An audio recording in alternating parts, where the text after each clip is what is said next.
অবহেলিত, উপেক্ষিত। তথাকথিত সমাজ ব্যৱস্থাৰ বাবে এইসকল লোক আজিও যেন গুৰুত্বহীন। লিংগ বৈষম্যতাৰ বাবে আমি এইসকল লোকৰ নাম থৈছোঁ হিজৰা, কিন্নৰ বা তৃতীয় লিংগ। আমি যিয়েই নাম নিদিওঁ কিয়, এওঁলোকৰো আছে জীয়াই থকাৰ সমানে অধিকাৰ। বাছ ষ্টেণ্ড, ৰেলৱে ষ্টেচন বা সামাজিক উৎসৱ পাৰ্বণত আমি এওঁলোকক দেখিছোঁ। অৱহেলিতভাৱেই এওঁলোক কিছু পৃথক।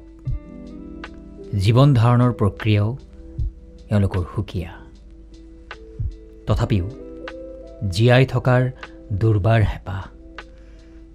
তথাকথিত লোকদৃষ্টিত এওঁলোক কিছু ব্যতিক্ৰম হ'লেও চিন্তা ক্ষমতা বা কাৰ্যক্ষমতা কোনো গুণে কম নহয়। আইনী প্ৰক্ৰিয়াত এইসকল লোকেও লাভ কৰিছে সমানে অধিকাৰ, সুবিধা আৰু মৰ্যাদা। তাৰেই এক উদাহৰণ হিচাপে আমি ক'ম বঙাইগাঁও জিলাৰ ইকিৰাবাৰীৰ স্বপ্না মণ্ডলৰ কথা। বৰ্ণ বৈষম্য আৰু লিংগভেদ সমাজৰ বাবে যে বাধা হ'ব নোৱাৰে, তাৰেই এক উদাহৰণ স্বপ্না মণ্ডল। পূৰ্বতে তেওঁৰ নাম আছিল মনোৰঞ্জন মণ্ডল। মনোৰঞ্জন মণ্ডলৰ পৰা স্বপ্না মণ্ডললৈ এই দীঘলীয়া যাত্ৰাটোত কিমান বাধা অতিক্ৰম কৰি নিজকে স্বাৱলম্বী কৰি তুলিছে, আমি তেখেতৰ মুখৰ পৰাই শুনিছিলোঁ। মোৰ ঘৰ হ'ল বাৰীপুখুৰী পাৰ্ট 2। মোৰ দেউতাৰ নাম ভম্বল মণ্ডল, বঙাইগাঁও ডিষ্ট্ৰিক্ট। মোৰ আগত নাম আছিলে মনোৰঞ্জন মণ্ডল। যেতিয়া মোৰ 13 বছৰ বয়স, তেতিয়া মানে মোৰ ঘৰত যেতিয়া কোনো নাথাকে, তেতিয়া মানে মই ছোৱালী মানুহৰ কাপোৰ পিন্ধি মোৰ ডাঙৰ বাইদেউৰ, মোৰ মাৰ শাৰীও কেতিয়াবা পিন্ধি লওঁ। পিন্ধি পেলাই ছোৱালী মানুহৰ কাম, ঘৰুৱা কাম যিবিলাক হয়, ঝাৰু মাৰা, নেপা পোছা, বাথন ধোৱা, পাকলা, এইবিলাক মানে কাম কৰি মোৰ এনেকুৱা বহুত ভাল লাগিছিলে। আৰু মই এনেকৈ সাজি কাজি থাকিবলৈ বৰ ভাল পাইছিলোঁ। আৰু মই স্কুলত যেতিয়া যাওঁ, গাঁৱৰ মানুহে বহুত ধৰণৰ মোক কথা আগৰ পৰাই কৈ আছিলে। আৰু যেতিয়া মই স্কুলত যাওঁ, মই সেইটো ৰাস্তা দি গ'লে বহুত মানুহে বহুত ধৰণৰ কমেণ্ট কৰিছিলে। ৰাস্তা দি গ'লে কোনোবাই হাফ লেডিজ বুলি মাতি দিছে, কোনোবাই হিজৰা বুলি মাতি দিছে। আৰু মইতো আগৰ পৰা মানে এনেকুৱাই মানে মটককৈ খোজকাঢ়ি যাওঁ। তো এনেকুৱা বহুত মানে প্ৰব্লেম পাইছিলোঁ সৰুতে। আৰু যেতিয়া মই মানে একদম সেই পথাৰেদি শাল বাগানৰ মাজেদি মই স্কুলত গৈছিলোঁ অকলে। মায়ে অলপ গম পাইছিল মই যেনেকুৱা, কিন্তু মায়ে সদায় মোক ছাপৰ্ট কৰিছিলে। যেতিয়া মই মেট্ৰিক পাছ কৰিলোঁ, খুব আনন্দ হৈছিলে মোৰ। মই ভাবিছোঁ মই কলেজত এডমিশ্যন হ'ম, কিন্তু মোৰ হাতত পইচা নাছিলে। যেতিয়া মই ঘৰত জনাওঁ যে মোৰ লগত পইচা নাই, মই কলেজত এডমিশ্যন হ'ব বিচাৰোঁ, কিন্তু ঘৰৰ দেউতাৰো পৰিস্থিতি বেয়া আছিলে, যিহেতু ঠেলা চলাইছিলে। পাছ কৰাৰ পিছত আকৌ মানে কলেজত এডমিশ্যন হ'বলৈ হ'লেতো চবে গমেই পায় কেনেকুৱা পইচা খৰচ হয় প্ৰথম কলেজত যদি এডমিশ্যন হ'ব যাওঁ। তাৰপিছত 5,000 এনেকুৱা লাগিছিলে। এইটো মোৰ লগত পইচা নাছিলে। তেতিয়া ভাবিছোঁ মইতো পঢ়িমেই, মই আগত কেৰেলাত যাম, কেৰেলাত যাই পেলাই পইচা কামাই আনি পেলাই আকৌ মই এডমিশ্যন হ'ম কলেজত। 1 বছৰ পিছত মই কাম চাম কৰি ধুনীয়াকৈ মই গুচি আহোঁ ঘৰত আহি পেলাই মই আকৌ কৈছোঁ যে মই এডমিশ্যন হ'ম কলেজত, মই যাম। তাৰপিছত মই এডমিশ্যন হ'লোঁ, হৈ পেলাই মই কলেজত যোৱা অহা কৰি থাকোঁ। ইপিনে কেইটামান ট্ৰান্সজেণ্ডাৰ দেখা পাওঁ, তৃতীয় লিংগৰ মানুহ মানে চালৱাৰ কালেকশ্যন কৰি থকা দেখা পাওঁ। সিহঁতে মোক চাই পেলাই মানে কিবা কি কমেণ্ট কৰি থাকে। সিহঁতৰ মাজতে মানে কিবা মানে মোক কৰি থাকে, মোৰ কথা কৈ থাকে। মই মানে গম পাওঁ যিহেতু মোৰ কথাই কৈ আছে। এডমিশ্যন হোৱাৰ পিছত মোৰ কলেজ লাইফত মোৰ ভাল লগা নাছিলে, কাৰণ কেনেকৈ ভাল লাগিব। কলেজত কিমান বন্ধু বান্ধৱী থাকে, কিন্তু মোৰ কোনেও নাছিল।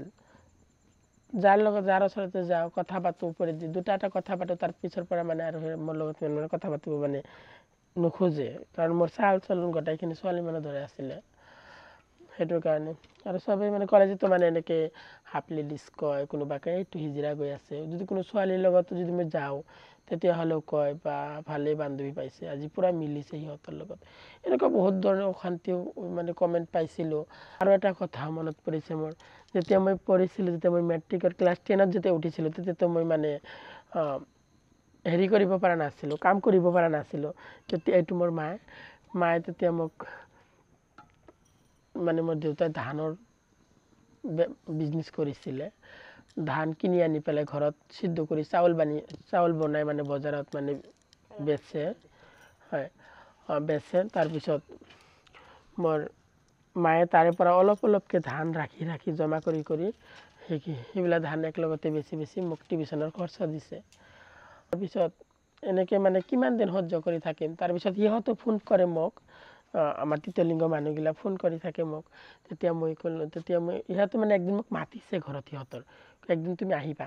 তো মই মাক কৈছোঁ, মা মই কলেজৰ এটা ফ্ৰেণ্ডে মোক মাতিছে, মই সিহঁতৰ ঘৰত যাম, আজি থাকি আহিম, আজি ঘৰত নাহোঁ। ঠিক আছে যোৱা।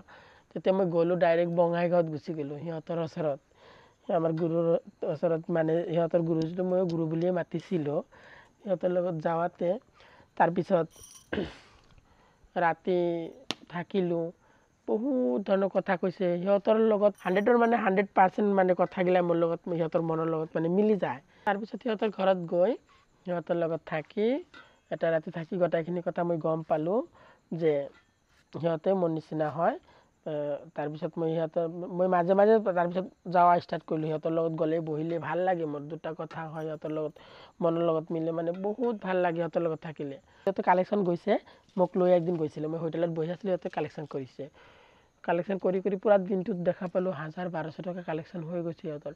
তাৰপিছত মই মনে মনে ভাবিলোঁ যে মই মিস্ত্ৰী কাম কৰি 300 টকা পাওঁ, সেইটো দি মইতো ভৱিষ্যতত একো কৰিব নোৱাৰোঁ।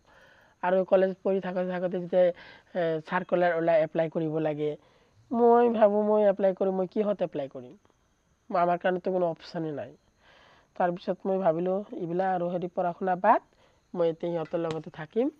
তো ঘৰৰ পৰা গুৱাহাটীত কামত যাম বুলি মিছা কথা কৈ মই সিহঁতৰ ঘৰত যাওঁ, সিহঁতৰ ৰুমত যাওঁ। আমি যেতিয়া ৰঙিয়াত মই যেতিয়া কালেকশ্যন কৰি থাকোঁ, তেতিয়া মানে সি মানে মোক মেছেজ কৰি থাকে। বহুত দিন মেছেজ কৰাৰ পিছত মই ইমান গুৰুত্ব নিদিওঁ।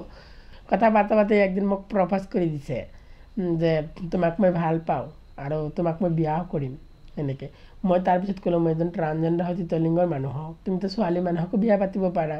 ঠিক আছে হ'ব, ভালে কথা যদি, কিন্তু মই যে এতিয়া মানে সম্পূৰ্ণৰূপে মই ছোৱালী নহয়, মই ট্ৰান্সজেণ্ডাৰ হয়। মই কৈছোঁ যে মই জেণ্ডাৰ চেঞ্জ কৰিব পাৰিম, যদি মানে আপুনি যদি মোক সহায় কৰক, তেতিয়াহ'লে মই চেঞ্জ কৰিম জেণ্ডাৰ। তাৰপিছত মই দিল্লীত গুচি গ'লোঁ, 2 বছৰ কালেকশ্যন কৰিলোঁ। কালেকশ্যন কৰাৰ পিছত মই জেণ্ডাৰ চেঞ্জ কৰিলোঁ। জেণ্ডাৰ চেঞ্জ কৰাৰ পিছত তাৰপিছত 15 দিন 20 দিন পিছত মই ইয়াক ফোন কৰিছোঁ, মই চেঞ্জ কৰিছোঁ। বহুত কষ্ট হৈছিলে জেণ্ডাৰ চেঞ্জ কৰিব, কোৰ্টৰো অৰ্ডাৰ পাৰ্মিশ্যন ল'ব লাগিছিলে। 20 দিনমান পিছত মই ইয়াক ফোন কৰিছিলোঁ, ফোন কৰি পেলাই কৈছোঁ তুমি আহিব পাৰিবা নেকি দিল্লীলৈ? সি কৈছিলে পাৰিম, কেতিয়া যাব লাগে কৈছিলে। মই কৈছোঁ কালিয়ে অহা।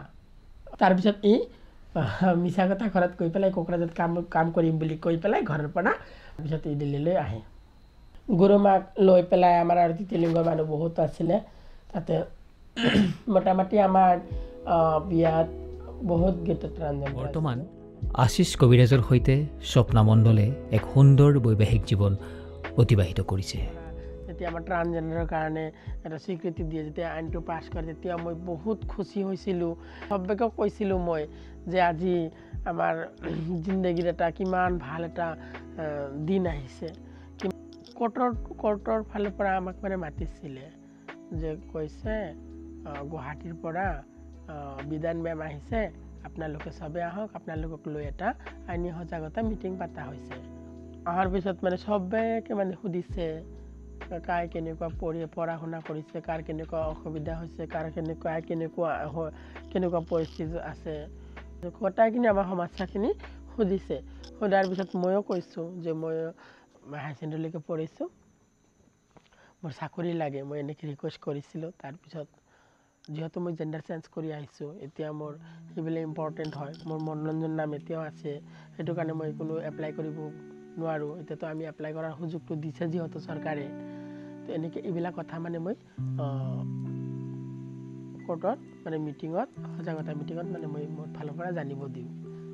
তেতিয়াহ'লে আমি যদি কোৰ্টৰ ফালৰ পৰা যদি আপোনাক যদি কোৰ্টত যদি কোনো এটা কাম দিওঁ আপুনি কৰিব মই ডাইৰেক্ট কৈছোঁ ছাৰ কৰিম মই এইটো বহুত আনন্দৰ কথা বহুত খুচিৰ কথা মই আপোনালোকৰ নিচিনা এনেকৈ কাম কৰিব বিচাৰোঁ মোৰ ভিক্ষা কৰি ভাল নালাগে বা তাতে ইজ্জত নাই বহুত ধৰণৰ বহুত কথা শুনিব লাগে বহুত কষ্টৰ লাইফ হয় মনে খুজিছিলোঁ যে মোৰ চাকৰি হওক ময়ো বেলেগৰ দৰে চাকৰি কৰোঁ ময়ো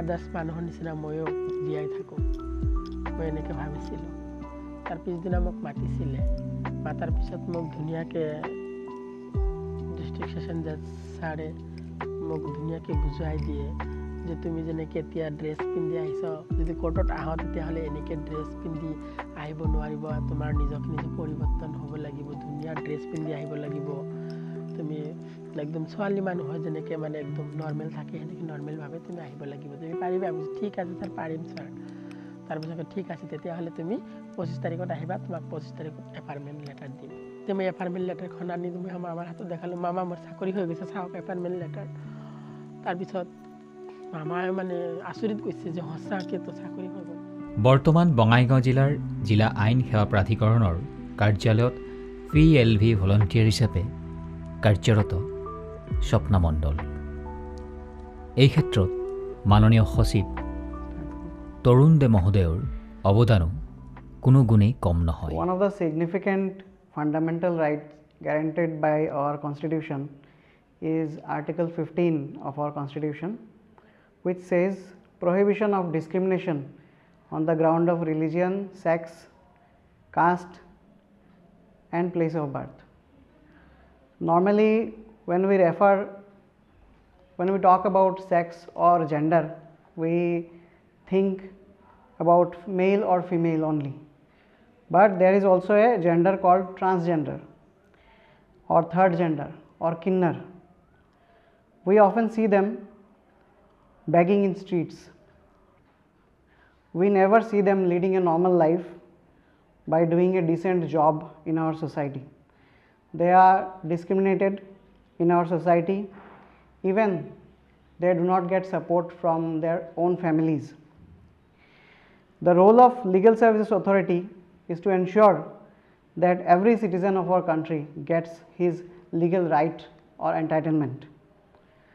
Towards this objective of removing the discrimination against the transgender community, we convened a meeting taking the transgender community and district administration, social welfare department, police administration and other departments relating to livelihood in the month of November 2022. The object of the meeting was to understand their problems and to find out a possible solution of their problems.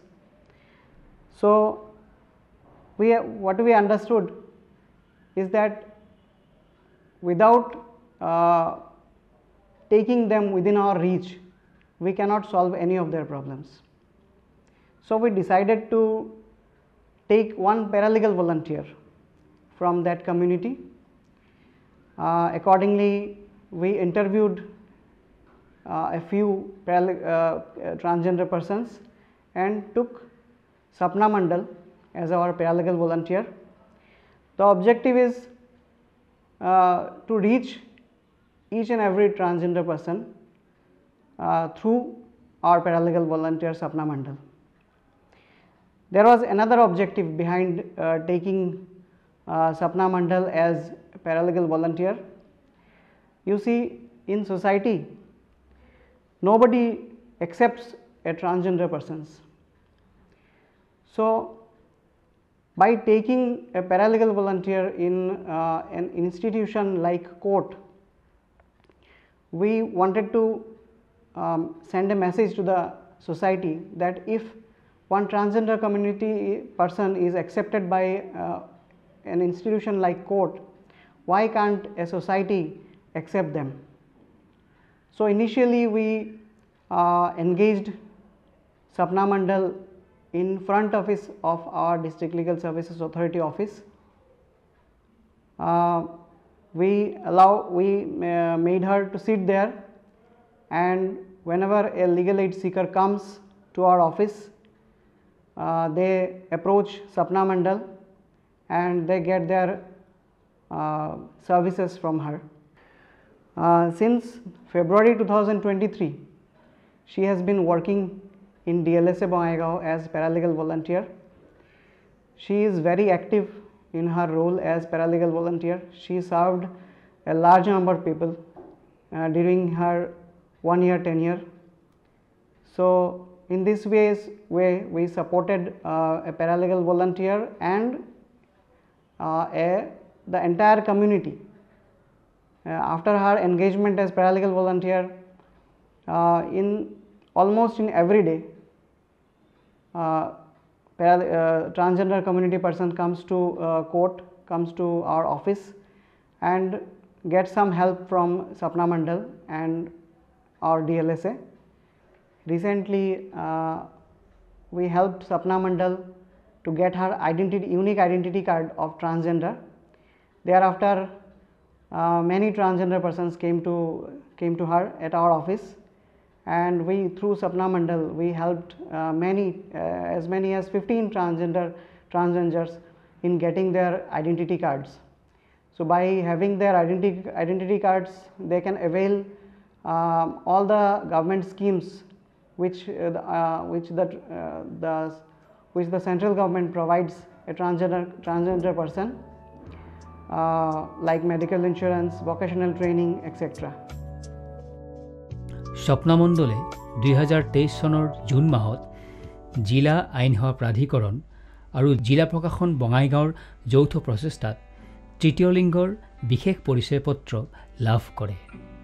পৰিচয় পত্ৰ লোৱাৰ পিছত মাননীয় সচিব তৰুণ দে মহোদয়ৰ পৰামৰ্শ মতে এটা ভিডিঅ' प्रस्तुत करे। सारे माइयों को मेरे तहे दिल से राम राम।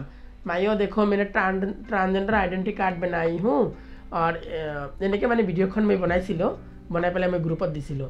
सारे माइयों, जो देखो मैंने ट्रांसजेंडर आई कार्ड मैंने बना लिया। ये आई कार्ड कैसे बनाना पड़ता है सारे प्रोसेस में आपको वीडियो के साथ में बता दे रही हूँ। आप लोग वैसे करके काम कीजिएगा, आप लोगों का ट्रांसजेंडर कार्ड मिल जाएगा।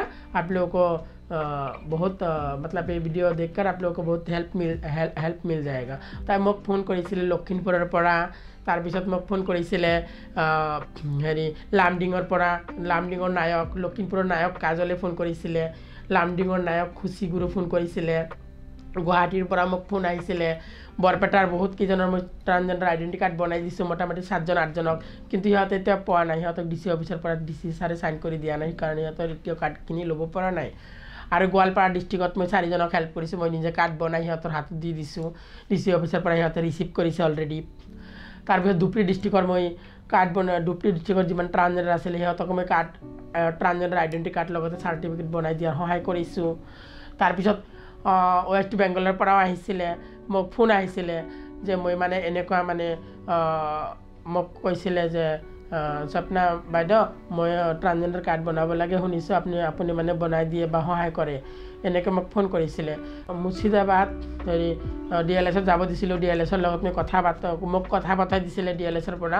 DLSৰ বৰবাবুৰ লগত মই কথা পাতিছোঁ আৰু ইয়াৰ পৰা মই ফৰ্মেলিটি পঠাই দিছোঁ। ৱেষ্ট বেংগলৰ পৰা মোক ধন্যবাদ জনাইছে। এনেকৈ মই বহুত জেগাত মই ট্ৰান্সজেণ্ডাৰ আইডেণ্টি কাৰ্ড বনোৱাৰ কাৰণে সহায় কৰিছোঁ। সময়ে সময়ে গৰীব দুখীয়া লোকক সহায় কৰাৰ উপৰিও বিভিন্ন সামাজিক কাম কাজতো যথেষ্ট অৰিহণা আগবঢ়াই আহিছে স্বপ্না মণ্ডলে। ঘৰৰ পৰা সমাজৰ পৰা আজি আৰু স্বপ্না মণ্ডল অৱহেলিত নহয়।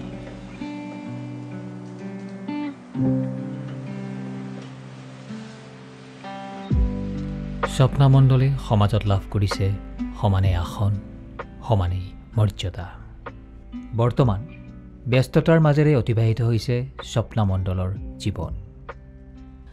বঙাইগাঁও জিলাৰ আইন সেৱা প্ৰাধিকৰণৰ এই পদক্ষেপ সঁচাকৈ প্ৰশংসনীয়।